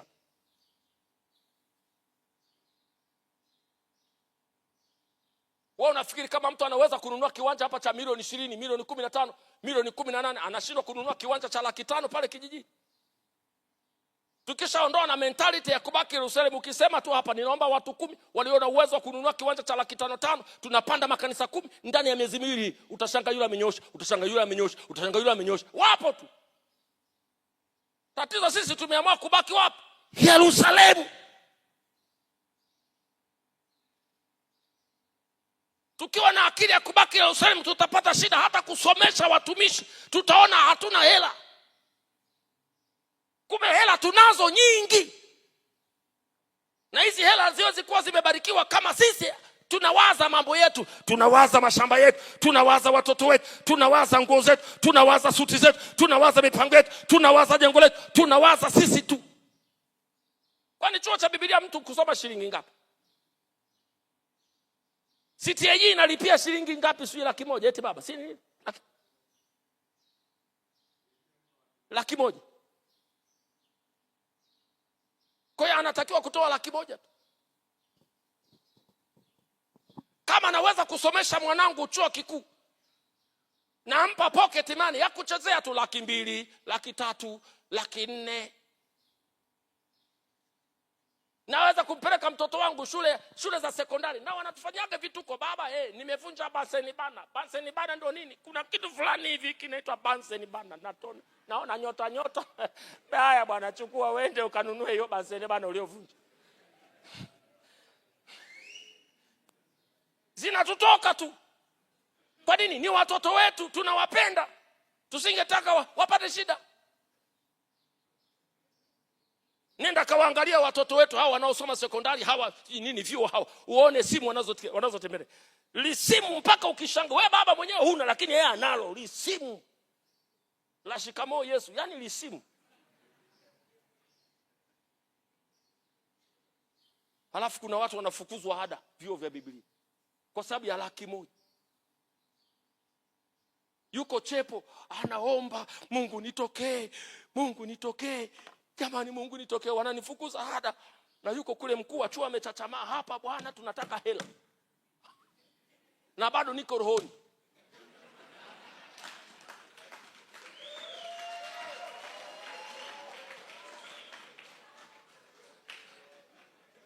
Na yuko sahihi. Hatuwezi tukachukua maombi tukayakaanga yakatokea kande. Hatuwezi tukachukua huruma tukaipeleka jikoni zikatokea kuni. Tunataka hela ili tukanunue mahindi mle, tukanunue nini? Hatuwezi kusema Mungu tunaomba umeme wewe unawaka kwa upako. Umeme hauwaki kwa upako. Unalipa bili, umeme unawaka. Kalete ada, uwezi kafunga vizako. Yuko hapa anatoka Kabazi, baba naomba laki. Na huku sisi tunachezea hela. Mshirika mwenzangu, unaonaje ukawa na rekodi ya kwamba uliwahi kusomesha wanafunzi chuo? Kama una uwezo wa kusomesha watoto wako, una uwezo wa kusomesha wanafunzi, mfuate mchungaji wako huyu. Hebu simama mchungaji. Mfuate mchungaji wako huyu, mwambie naomba wanafunzi 2 nitasomesha kuanzia mwaka wa kwanza mpaka mwaka wa 3. Wala sio hela nyingi, laki. Hata utakuwa unajua kama inatoka. Hiyo ni hela ambayo, asante baba. Ni hela ambayo unamwambia mama tu ukiwa unaona zimetimia peleka. Yaani hata hutajua kama zilikuwa zinatoka vipi. Mshirika, tangu umekuwa na kitambi umesomesha watoto wangapi?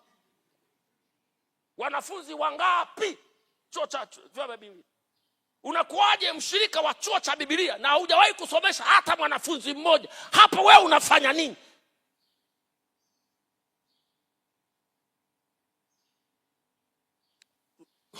Muulize mwenzako, muulize wewe humu unafanya nini? Maana hapa chuoni hapa. Wewe humu unafanya nini? Hili ni kanisa la chuo. Sasa wewe unafanya nini? Hili sio kanisa la mtaani. Hili ni kanisa la chuo. Yaani namna lilivyoundwa halifanani na makanisa ya kule. Hili mwangalizi wake yuko hapa hapa. Yaani kanisa na hapo ni section. Amnaga makanisa ya design huko mtaani. Lazima liwe na rekodi ya kusomesha. Jina la Mungu wetu libarikiwe. Tena ikiwezekana liwe na mfuko maalum wa kusomesha wachungaji ambao hawana uwezo. Kuna watu wanatoka huko wanakuja tu, Mungu nitakutana na muujiza wangu huko. Pole mchungaji kiongozi. Kazi unayo. Ukiona pagumu tafuta pengine.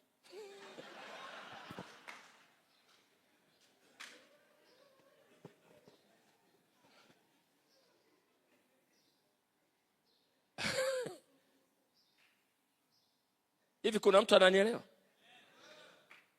Wangapi wanasema hii injili ya Yerusalemu imeeleweka? Kesho tuhamie Antiokia. Watu wa Yerusalemu tumeelewana? Watu wa Yerusalemu tumeelewana? Nyinyi watoto wa Peter na Yakobo na Yohana tumeelewana? Kanisa likitoka Yerusalemu litafanya maajabu. Tusimame kwa miguu yetu. Naomba praise and worship team tafadhali. Muda wetu umeshatusogea sana.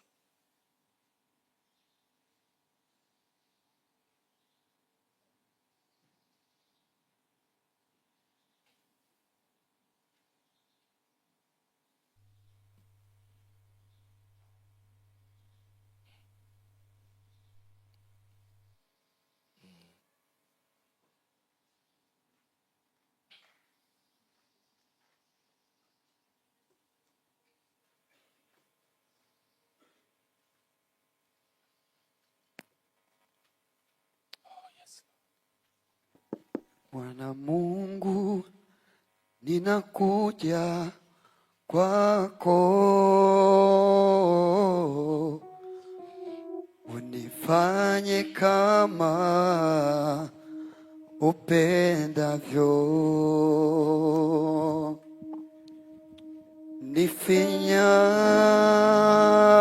nifinyange,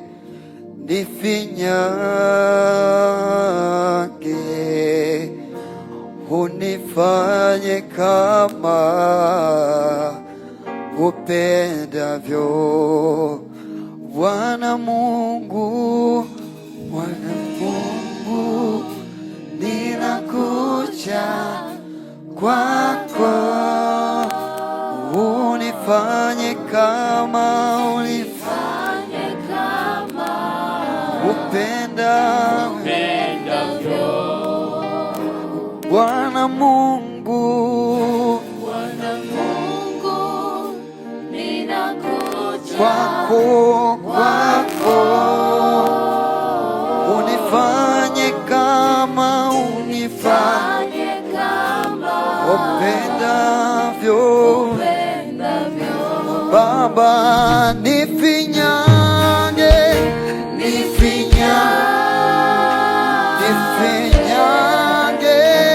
Yesu, unifanye kama upendavyo.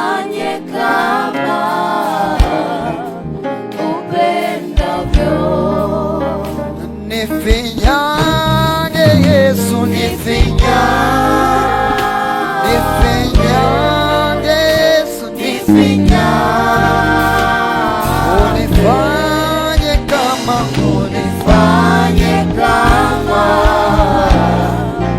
upendavyo. Inua mikono yako juu namna hii.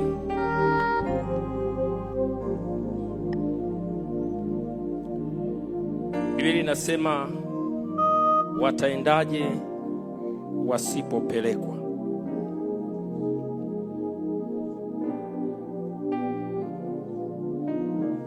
Inawezekana unajisikia moyoni mwako ya kwamba ungelitamani kufadhili hata kama ni mwanafunzi mmoja katika maisha yako. Inawezekana unasema nimeshasomesha, lakini kwa neno hili najisikia mguso kuchukua tena mwanafunzi mwingine mmoja nimlipie masomo yake. Wako wengi tu ni wahitaji. Ungelibeba dhamana ya mtu mmoja, yule mtu hujui atakuja kuwa nani.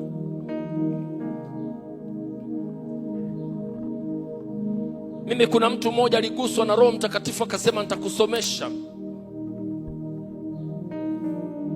Hakujua kama huyo mtu anayemsomesha anasomesha katibu mkuu wa kanisa la TAG.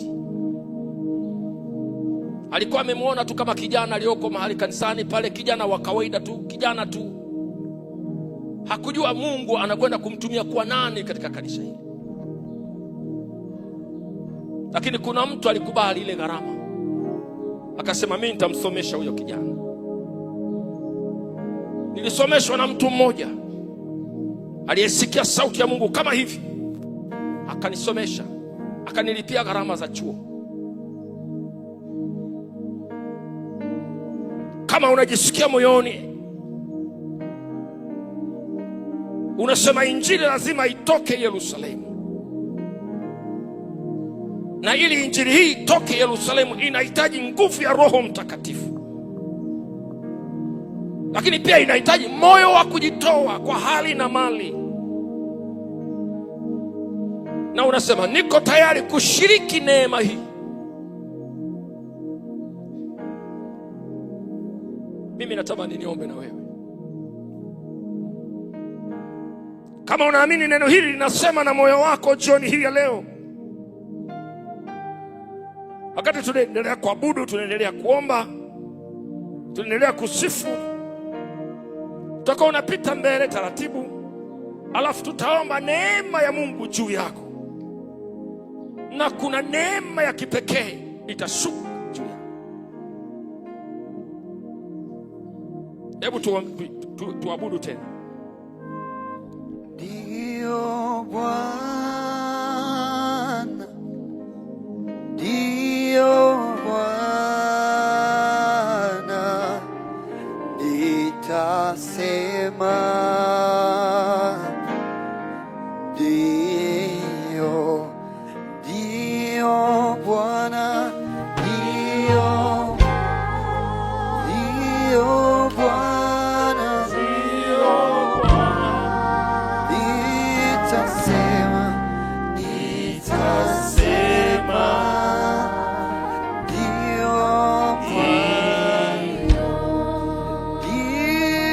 Bwana, ndio Bwana,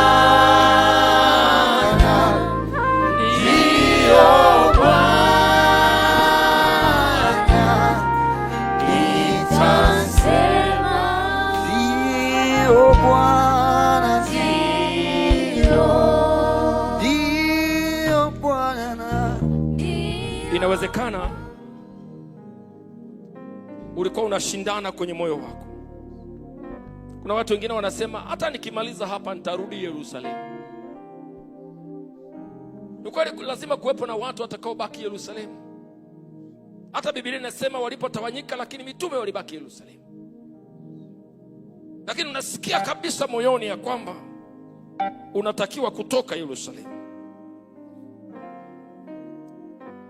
na unajisikia kushindana, lakini kwa neno hili unasema nimeelewa, kuna mahali natakiwa kwenda. Na kama unajisikia moyoni ya kwamba Mungu anasema usirudi Yerusalemu, kuna mahali nakupeleka, nataka kazi yangu mpya mahali papya. Baada unasema ndio Bwana, utakuwa unapiga hatua. Niombe neema juu yako katika jina la Yesu. Ndio Bwana, ndio Bwana, nitasema ndio, ndio Bwana,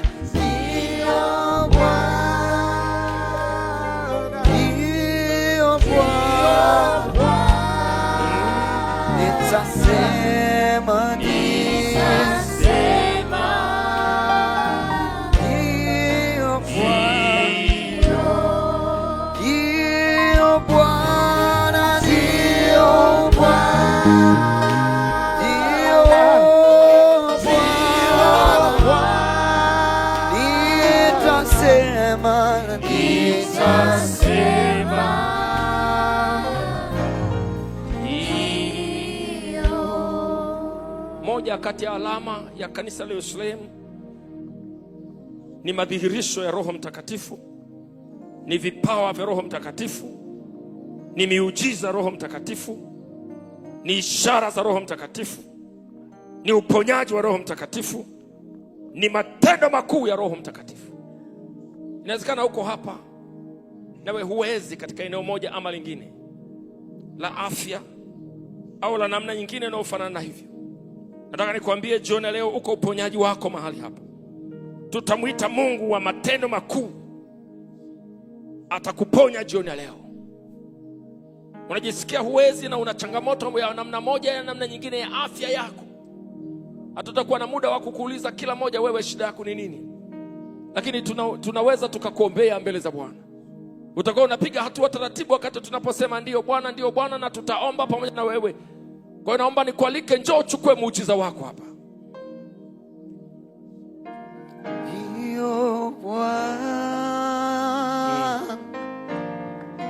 ndio Bwana, nitasema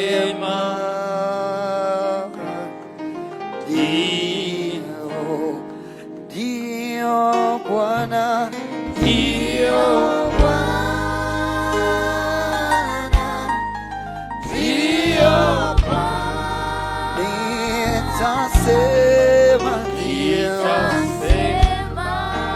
Ninaomba nimwalike mchungaji kiongozi wa kanisa hili, lakini pia ninataka nimwalike mwangalizi wetu wa section hii, mkuu wetu wa chuo, wapande hapa juu, na kama wanaweza kila moja kuwa na maiki itakuwa vizuri. Alafu wachungaji wetu na walimu wetu, ninaomba tutawanyika katikati ya watu, tuweke mikono juu ya watu, tuwaombee watu nguvu za Mungu, tuwaombee watu uponyaji, tuwaombee watu neema ya Mungu iwe juu yao. Na kila mmoja wetu kule aliko, Roho Mtakatifu atakuwa anatembea kwenye mkutano huu akituhudumia kila mmoja wetu katika jina la Yesu Kristo. Ili wingu la Roho Mtakatifu liwe juu yako sasa.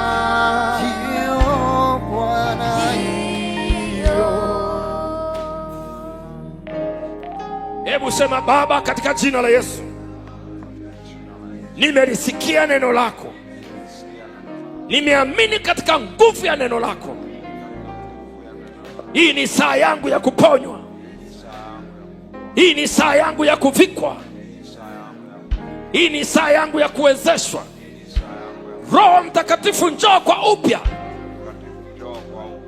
Naomba njoo juu yangu, uniponye kabisa, unifunike kabisa, uniwezeshe kabisa, na hiyo nguvu ya Mungu itakuja juu yako sasa. Naomba twende kwenye maombi sasa, tukamuite Bwana. Katika jina la Yesu Kristo wa Nazareth, nguvu ya damu ya Yesu ishuke sasa. Nguvu ya Roho wa Bwana ishuke katika jina la Yesu, katika jina la Yesu, katika jina la Yesu, katika jina la Yesu, katika jina la Yesu. Ile nguvu ya damu ya Yesu, ile nguvu ya Roho wa Bwana ishuke, ishuke, ishuke, ishuke, ishuke kwa jina la Yesu na kwa damu ya Yesu. Rakasata yapa Landa raba saka, landa raba saka, landa raba saka, landa raba saka, landa raba saka, kwa damu ya Yesu Kristo, kwa jina la Yesu Kristo, kwa jina la Yesu Kristo. Wingu la Roho wa Bwana, wingu la Roho wa Bwana, wingu la Roho wa Bwana, wingu la Roho wa Bwana, wingu la uponyaji, wingu la uponyaji, wingu la uponyaji, wingu la uponyaji, wingu la uponyaji. Karabasaka, landa rabasaka, yabasata yaba, laka yabasata, landa rabasaka yaba, landa ulipaji wa ada za wanafunzi watakaowalipia kwa jina la Yesu Kristo. Ninaomba kwa ajili ya wale wote ambao hawawezi, wanaumwa kila aina ya ugonjwa, kwa jina la Yesu naamuru sasa ukaweka katika jina la Yesu, ukaachilia katika jina la Yesu. Operation ikatendeke katika jina la Yesu, operation ikatendeke katika jina la Yesu, operation ikatendeke katika jina la Yesu, operation ikatendeke katika jina la Yesu. Baba mwenye mamlaka anaweza, ukaonekana Bwana kwa ajili ya watoto wako, wakapokea afya na uzima, wakapokea afya na uzima, wakapokea afya na uzima kwa jina la Yesu Kristo. Kila maumivu yatoweke, kila shambulio la kuzimu, achia maisha yao, achia afya zao, achia afya zao kwa damu ya Yesu, kwa damu ya Yesu, kwa damu ya Yesu. Ile nguvu ya uponyaji, ile nguvu ya uponyaji, ile nguvu ya uponyaji ipite kwenye mwili, ipite kwenye mifupa, ipite kwenye nyama, kwa damu ya Yesu.